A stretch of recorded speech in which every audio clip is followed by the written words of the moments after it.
These days, a lot of people prefer glueless wigs to actually installing their wigs. So, welcome to my YouTube channel. In this video, I'm going to be showing you how I achieve or how I transform this wig to a glueless wig. So, I'm just going to pin this hair at this point just to make sure it's on equal size, and I'm going to show you two different ways to customize this. I'd previously taken the measurement of my customer's head, and that is at 12, and this unit is at 13. So I'm supposed to minus half at each on each side. So when I take it right there, it's giving me 6.5. This is the first method, and I want to push it upward to take it where it will give me from the ear level to the middle part where it gives 6. That is where I have to take out the half inch, like from here. Do you see that? So I'm going to mark that part. So that's what we need to take off. So this is the first method of knowing how to take off the extra lace. You see how it gives? Very perfect. So the other method, you just measure everything and minus the extra part. But I prefer this because it's so beginners friendly. So I'm taking off the elastic band, and I'm still showing you two methods to transform this to glueless wig.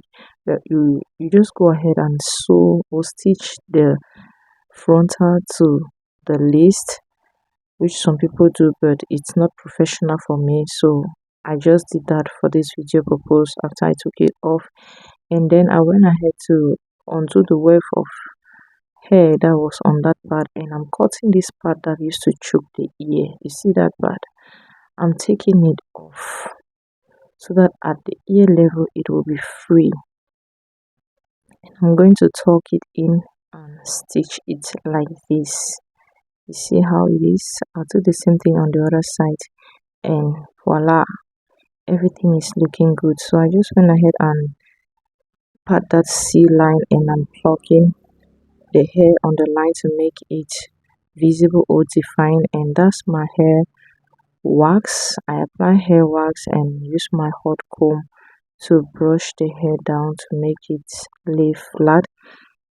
So at this point, we had light failure. So it's not even like light failure, it was extra low voltage.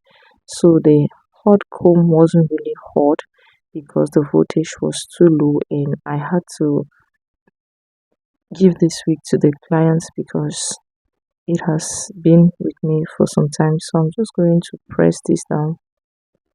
Just keep pressing like this to see how flat it can get. And at this point, I'm using my razor comb to trim the hair. So the trimming goes until I'm satisfied with what I have. So guys, if you are not yet subscribed to my YouTube channel, please go ahead, hit that subscribe button. We are making the world a better place in our own little ways. So hit the subscribe button to become a part of this family, and share the video with those you think need to watch.